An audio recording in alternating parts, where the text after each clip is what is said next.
I tapped my subway card on the way out and accidentally charged the fare to my wife's linked payment account. I'd barely stepped out of the station before two officers shoved me to the ground, telling me I was suspected of embezzling company funds. They hauled me in for a full day of interrogation before I finally pieced it together. My wife's male assistant had reported me. He even called me afterward. "Mr. Fox, I'm the one who filed the report. Why weren't you spending your own money? Why did you charge it to Ms. Henson's account? How is that any different from stealing? Ms. Henson earns every cent with blood, sweat, and tears. That money isn't for you to blow however you please. Consider today a lesson. From now on, I will be managing all of your expenses. Every single dollar you spend requires a formal company request submitted to me. You can only use the money once I approve it. Oh, and your monthly spending cap is $70. You've already spent $69.95 today, so don't even think about spending another cent this month." I listened to him, so serious, so pleased with himself, and laughed. The kid had been at the company for 6 months. Just because my wife spoke politely to him, he'd started managing everything on her behalf, acting like he was her personal steward, but he had no idea. The company was mine. Every dollar in my wife's bank accounts was mine. Even his salary came out of my pocket, and his precious Ms. Henson was nothing more than a Cinderella who'd married up into my family. Who gave him the right to manage my family's money on my wife's behalf? The officers heard every word Julia Swanson said through the phone, then looked at my screen showing the linked payment notification. Subway fare, $1.90. Their faces went dark. They offered me a formal apology and assured me they would notify my wife's company about their employee filing a false police report. But I didn't have time for any of that. I rushed to the hospital. My mother had been scheduled for surgery the previous afternoon.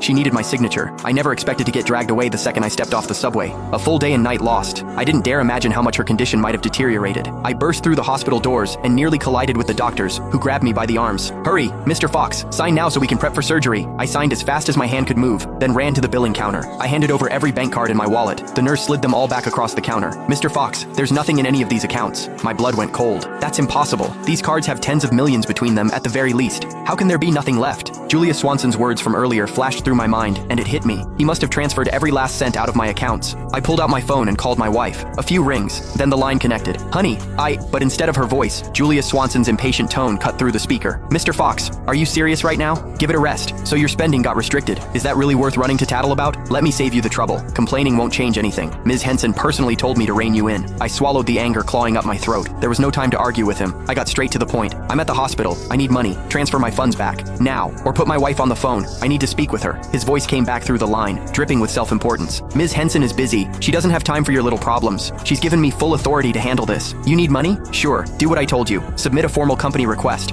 Once I approve it, the funds will be released. Oh, and just a reminder, you've got exactly $1 left in your monthly allowance. Don't bother requesting more than that." The pain in my stomach was unbearable. My face had gone white. I finally snapped, shouting into the phone, "I told you, I'm at the hospital. My mother is in critical condition. She needs surgery, and they're waiting for payment. The card I used wasn't Sheila's. It was mine. Transfer the money back into my account right now, or I'll report you for theft." Silence on the other end. A few seconds passed, then the line went dead.